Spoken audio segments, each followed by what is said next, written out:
Hi, do you feel lost trying to track down all the Brazilian fuel tax changes? My name is Livia Coda, and I'll try to make it a little bit easier in this HEDGEpoint update.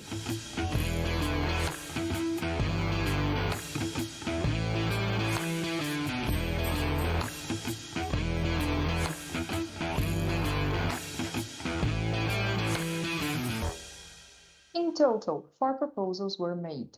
However, let's break them between proposals that were already sanctioned and therefore are already valid, and those that are still lacking in stages of approval. The ones that are already implemented are the Complementary Law number 192-22, known as LCP 192-22, and the Proposal Amendment to the Constitution 18-22, also known as PLP 1822.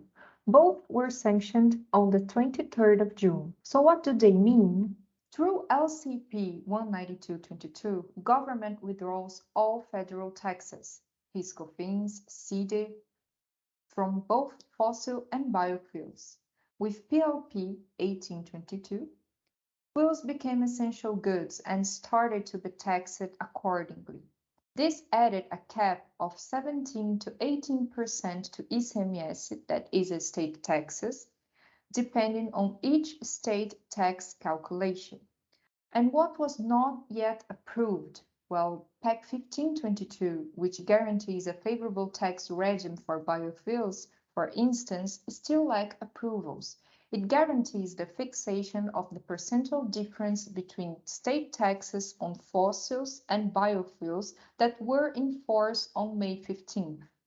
Also, PEC 0122, that not only guarantees government aid to many segments of the population, but also financial assistance to all states that offer tax credits to ethanol producers and distributors regarding ICMS, is not yet fully approved.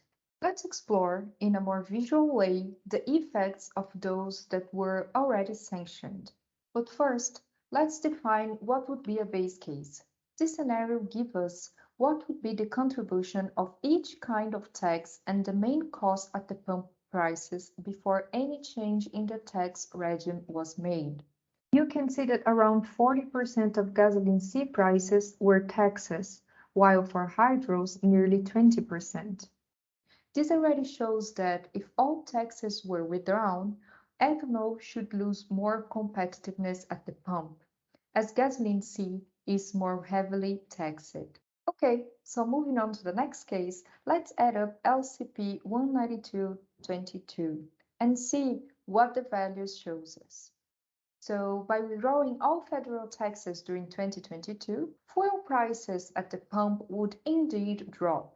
However, it would bring pump parity back to 70% when compared to the base case of 65.6%. The effect of the other measure that was already sanctioned, PLP 18-22, the difference at the pump becomes wider, at least in the state of São Paulo. And why is that? PLP 1822 adds a cap to ICMS. Since in São Paulo hydrous taxes were already within the new cap, only gasoline's 25% needed a reduction to 18%. Therefore, once again, the disparity in the way fuels were taxed made gasoline thrive and recover pump competitiveness. Less demand for hydrous means more available ATR for sugar production. This is the current situation. Hence, all that was approved so far was bearish for the biofuel market. We are at a time of the year where Brazil is the main supplier for sugar. In this sense, ethanol parity becomes essential to understanding where the sugar floor is. A drop in hydrous also means reducing the prices needed to make the mill choose to produce sugar. Ever since the beginning of June, October 22 contract prices dropped around 7%, and Brazilian tax changes contribute to it. But what are the effects of the remaining two that were still not fully approved? Well, PEC 1522 is a response to the results and aims recovering, at least in parts, hydrous pump parity by maintaining the tax differential stable.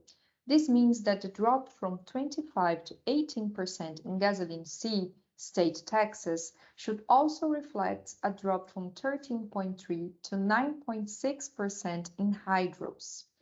We would move back to 73% pump parity, slightly less bearish.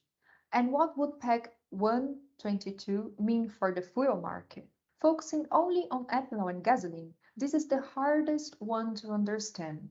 While the federal government aims to financially assist all states that offer tax credit to ethanol producers and distributors regarding ICMS, it also guarantees aid to part of Brazilian population, taxi drivers and truckers, for instance. On one side, it allows states to study and reduce ICMS freely, counting on federal government for the budget reduction reposition, at least until a certain amount. That could guarantee a pump parity recovery. It's still on a lower level though. But on the other side, it would also help boosting up demand. We expect, therefore, demand to respond to both lower prices and these additional aids. Knowing that this is mostly a supply-driven crisis, this makes sense, doesn't it?